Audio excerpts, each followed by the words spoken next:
So we're on to the last couple of jobs with this now.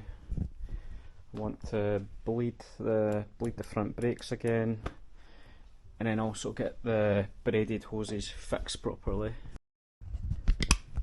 So I can't use the existing fixings for the brake lines, which should go there, because the old fixings were ruined, so they're gone now.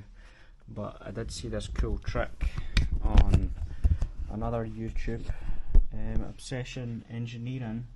So cut off a piece of fuel line, thread a cable tie through, put the brake line in here, thread it back through. That then holds the brake line, and this piece goes round the fork like this. So let's give that a try.